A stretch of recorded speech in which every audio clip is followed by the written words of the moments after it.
बेटी बचाओ बेटी पढ़ाओ, फिर बेटी पढ़ ले तो उसके बाद पकौड़े बेचे, यही चाह रही है सरकार। क्योंकि आपने बेटी बचाओ बेटी पढ़ाओ तो बोला, उसके बाद क्या? बेटी क्या करेगी? सड़क पे बैठेगी? यही चाह रहे हो आप? बैठी है ना इतने दिनों से, क्या कर लिया आपने? उसके सोशल जस्टिस की मांग को आपने पूरा किया? वो कास्ट डिस्क्रिमिनेशन के खिलाफ में इतने टाइम से बैठी है, आपके लिए आपने उसके लिए क्या किया? आप कौन से वुमेन्स की बात कर रहे हो? मुझे तो नहीं दिख रही वो वुमेन्स। या अपने पार्लियामेंट में जो वुमेन्स बैठी हैं आप उनकी बात कर रहे हो, जिनको सारी फैसिलिटीज हाथों हाथ आके मिलती हैं। दलित बेटियों का क्या? हमारे देश में तो जो आदिवासी महिला राष्ट्रपति है, और कितना विकास चाहिए आपको? आप किसी भी कम्युनिटी का विकास आप किसी एक से देखते हो? मुझे आप बताइए।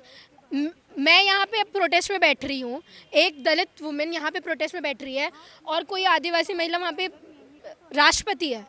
आप डेवलपमेंट किससे देखोगे? उससे देखोगे या इससे देखोगे जो यहाँ पे लड़ रही है? सबसे ऊंचा ओहदा है राष्ट्रपति पद। आई एम वेरी ग्लैड कि हमारे यहाँ की राष्ट्रपति बनी है वुमेन राष्ट्रपति, बट सर डेवलपमेंट आप स्टिक नहीं रह सकते किसी एक चीज़ से। उनको बना दिया तो ख़त्म। मतलब आप किसी को सोशल जस्टिस दोगे ही नहीं। हम कोई गुहार करेगा तो आप उसको जस्टिस ही नहीं दोगे। Sir that's what they had done. ये गवर्नमेंट ने यही किया है। ये गवर्नमेंट ने रिलीजन और पॉलिटिक्स को इस कदर मिला दिया है कि लोगों को ये लगता है कि मंदिर बनना डेवलपमेंट है। Can you just believe? ये सरकार ये बोलती है कि मंदिर के आजू बाजू तो पूरी इकोनॉमी चलती है। भाई ये स्टेटमेंट दे रही है ये सरकार, तो क्या एक्सपेक्ट करोगे आप इससे? एक टाइम में सोशल डेवलपमेंट की बात होती थी, सोशल जस्टिस की बात होती थी, वुमेन एम्पावरमेंट की बात होती थी, डेवलपमेंट की बात होती थी, एजुकेशन की बात होती थी। कहाँ है? लोग वोट ही इसलिए दे रहे कि आप मंदिर बना रहे हो। लोगों के वोट इसलिए जा रहे हैं क्यों आप मंदिर बना रहे हो, क्योंकि इस सरकार ने लोगों का माइंडसेट ही ऐसा क्रिएट कर दिया है कि आप जब तक आप मंदिर नहीं बना रहे, जब तक आप रिलीजन की बात नहीं कर रहे, तब तक आपको वोट नहीं मिलेगा। इसलिए लोग नहीं आते उतर के, इसलिए लोग रहते देन सेलिब्रेटिंग वुमेन्स डे वो जाते हैं मंदिरों पे। लेकिन ऋतु जैसी बहुत सारी महिलाएं तो शिवलिंग पे जो है दूध चढ़ा रही हैं, पानी चढ़ा रही हैं मंदिरों में। यही न्याय कहाँ से मिलेगा उनको? उनका मैं आपको क्या बोल रही हूँ, आपने हिटलर की तानाशाही देखी थी? कैसे माइंड वॉश करता था वो लोगों का। उसकी स्पीच अगर आप एक बार सुन लो ना तो लोग ब्रेन वॉश हो जाता था उनका। ये भी इनडायरेक्टली तानाशाही है, क्योंकि उनके बोलने से लोग इतने इन्फ्लुएंस हो रहे हैं कि वो एजुकेशन की बात नहीं करते, वो एजुकेशन स्फीयर की बात नहीं करते, वो सोशल जस्टिस की बात नहीं करते, वो वुमेन एम्पावरमेंट की बात नहीं करते। इसलिए वुमेन्स भी आज वहाँ पे जा रही हैं जहाँ पे उनको नहीं जाना चाहिए। सबसे पहले आप सबको वुमेन्स इंटरनेशनल वुमेन्स डे की बहुत बहुत शुभकामनाएं। बट अनफॉर्चुनेटली वुमेन्स की कंडीशन एज एन इंडिया उतनी अच्छी नहीं है जितना अच्छा आप सोच रहे हैं। क्योंकि अगर एक प्रोफेसर दिल्ली यूनिवर्सिटी के प्रेस्टीज कॉलेज की एक प्रोफेसर को, जिसको सोशल जस्टिस नहीं मिल रहा है, 200 दिन हो चुके हैं करीब करीब, वो लगातार प्रोटेस्ट में बैठी है, उसको सोशल जस्टिस नहीं मिल रहा है, वो आके पकौड़ा लगा रही है, पकौड़े के ठेले लगा रही है, उसमें भी उनको ठेला नहीं लगाने दिया जा रहा है। तो आई डोंट थिंक सो कि कोई भी एम्पावरमेंट वुमेन्स का रिलेटेड मुझे तो दिख नहीं रहा। लेकिन सरकार नारा देती है बेटी बचाओ बेटी पढ़ाओ, बेटियों को आगे बढ़ाओ, तो बेटी तो आगे बढ़ रही है ना सरकार की नज़र में। उनका नारा है ना। 33% आरक्षण तो दे दिया सदन में आपको। ठीक है, मैं मान भी रही हूँ 33% आपने दे दिया। ओबीसी वुमेन्स का क्या है? ही नहीं उनके लिए। उनके लिए कौन बोलेगा? और सबसे ज़्यादा पॉपुलेशन किसकी है? ओबीसी की है ना। कहाँ है उनका रिजर्वेशन? क्यों नहीं है उनका रिजर्वेशन? क्यों बात नहीं करेंगे हम उनके लिए? तो सड़क पे क्यों नहीं आ रहे हैं फिर वो लोग? अनफॉर्चुनेटली मुझे नहीं पता वो क्यों नहीं आ रहे हैं, और शायद उनकी बात भी लेके हम लोग ही बोलते हैं कि आप अपने हक के लिए लड़िए। And that's what the Ambedkarite thing is. वो अपना सोचने से पहले ना दूसरों का सोचते हैं, and that's what she is doing right here. वो अपने नौकरी के लिए नहीं लड़ रही है, वो हमारे लिए लड़ रही है, वो हमारे आने वाले फ्यूचर जनरेशंस के लिए लड़ रही है, वो हमारी ऐसी कई लड़कियों के लिए लड़ रही है। ये बता रही है कि अन्याय हो तो उसके खिलाफ में जम के उठ के बोलना है, शांत नहीं रहना है। जस्टिस एक दिन में नहीं मिलता, और इस सरकार में तो हम लोग को लग भी नहीं रहा मिलेगा, क्योंकि 200 दिन से ज़्यादा हो चुके हैं सर। और मुझे नहीं दिख रहा है कहाँ पे वुमेंस डे सेलिब्रेशन हम लोगों को ऐसे टाइम में करना भी चाहिए। लेकिन मोदी जी कहते हैं कि 140 करोड़ का जो पूरी जनता है ना वो उसका परिवार है। सरकार के जो नुमाइंदे हैं वो पूरी देश की जनता को अपना परिवार बता रही। तो मैं आपसे पूछना चाहूँगी, आपने जैसे स्टेटमेंट दिया कि मोदी जी ने ये कहा है, क्यों डिटेन कर रहे हो फिर लड़की को? क्यों? हम लोग भी रहते हैं ना, आप देखा होगा हम लोग भी सपोर्ट करते हैं। क्यों डिटेन करके लेके जाते हो वुमेन्स को आप लोग? आप हमारे ही हो ना, क्यों लेके जाते हो? क्यों वो लड़की वहाँ पे वो प्रोफेसर बैठी हुई है, उसको नहीं बैठने दे रहे हो आप इतने दिन से? एसिड अटैक हो रहे हैं साथी आशुतोष के ऊपर, क्यों करवा रहे हो ये? अपने परिवार के साथ में कोई ऐसा करता है?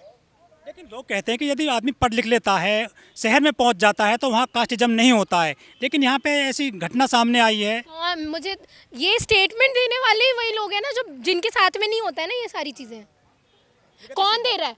कौन दे रहा है स्टेटमेंट? मुझे आप बताइए, नाम बताइए, कौन देता है ऐसे स्टेटमेंट? पार्टी से ही दे रहे हैं क्योंकि उनके साथ नहीं हो रहा है ना।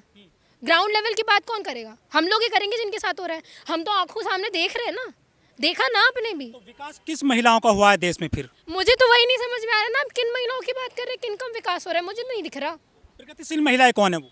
नहीं दिख रहा सर मुझे, क्योंकि जो प्रगतिशील महिला जिसको होना चाहिए अपनी पोजीशन पे, जिसको बच्चों को एक थॉट्स देने चाहिए, जिसको बच्चों को आउट ऑफ द बॉक्स पढ़ाना चाहिए, जो पढ़ाती थी, जो बच्चों को बोलती थी क्वेश्चन करना बहुत अच्छी बात है, वो तो सड़क पे आके बैठी है। अच्छा, दलित महिलाएं हैं और सवर्ण क्लास की महिलाएं, क्या कुछ विकास हुआ है दलित समाज के महिलाओं को? भी लोग कहते हैं कि ये दलित महिलाएं तो पहले घर में शोषित होती हैं, फिर समाज में शोषित होती हैं, पूरी दुनिया में शोषित होती हैं। एक बात मैं बताऊं आपको सर, दलित महिलाओं को ना बहुत सारी चीज़ें झेलनी पड़ती हैं। जो बोलते हैं ना, हम लोगों को कास्ट डिस्क्रिमिनेशन भी झेलना होता है, हम लोगों को जेंडर डिस्क्रिमिनेशन भी झेलना होता है, उसके बाद हम लोगों को घर भी पालना होता है, उसके बाद हमको जॉब भी करनी होती है, उसके बाद जॉब से आप निकाले भी जाते हो, उसके बाद आप सड़क पे भी आते हो, आपको सोशल जस्टिस भी नहीं मिलता है, आपके ऊपर इतने सारे अटैक्स होते हैं, ठीक है, उसके बाद आपको बैठने भी नहीं दिया जाता है, और आखिरी में जो गुहार लगाई जाती है आप उसकी भी बात नहीं मानते हो।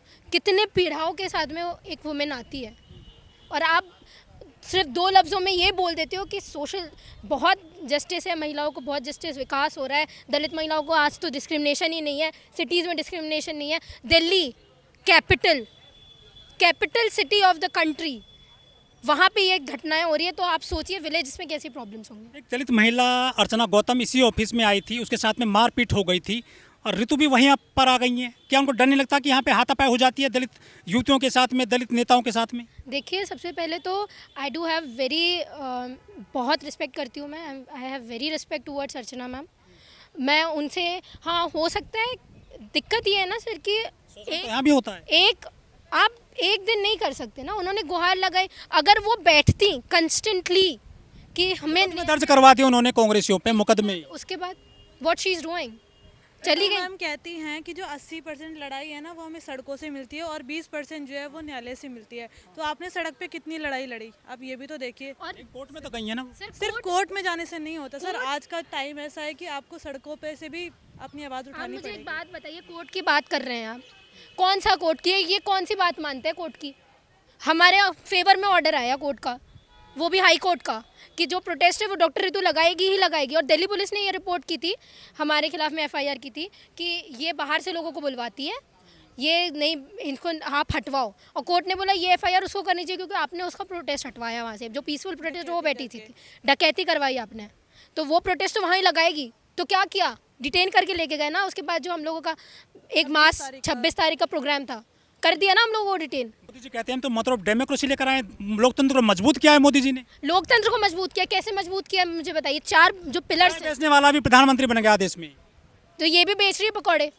क्या देख रहे हो? एजुकेशन मिनिस्टर बनेंगी, देंगे माननीय प्रधानमंत्री जी हमारे, इनको बनाएंगे एजुकेशन मिनिस्टर डॉक्टर ऋतु को। और ये बोल रहे हैं डेमोक्रेसी बचा रहे, कौन सी डेमोक्रेसी बचा रहे हैं? ये 4 पिलर्स जो डेमोक्रेसी की होती है, पार्लियामेंट में ऐसे लोग बैठे जो हमारी बात नहीं करते हैं, जो अपनी बातें करते हैं, ठीक है, अपने बैंक बैलेंस भरने में लगे होते हैं। दूसरा, मीडिया इतनी बिक चुकी है, media, stream media, main media तो हमको कवर भी नहीं करता सर। उसके बाद बचा हमारे पास एग्जीक्यूटिव पुलिस हम लोगों को डिटेन करके लेके जाती है हर चीज़ के लिए। जो कोर्ट, आप उसकी पालना नहीं कर रहे हो। कौन सी मदर ऑफ डेमोक्रेसी आपने बचा दी? लोकतंत्र खत्म कर रहे हो आप लोग। तो कह रहे 405 बार कर देंगे ना, मैं बोल रही हूँ ना, प्रोपेगेंडा ही उन्होंने ऐसा बिछाया हुआ है। आए वो हमारे खाएं पकौड़े, तब उनको पता चले जब आप एक टाइम में सिलेंडर की गुहार कर रही थी, जब महंगा हो गया था सिलेंडर। आज सिलेंडर कितने का बिक रहा है आपको भी पता है, और ये लोगों को भी पता है कितने का बिक रहा है। 400 रुपये में आपने हाहाकार मचा दिया था, अब क्या हो गया? 1100 का सिलेंडर बिक रहा है। कहाँ है मैडम आप? यहाँ पे आई हैं मैम, आप खाइए, देखते हैं आप कितना मानती हैं हमारी बातें।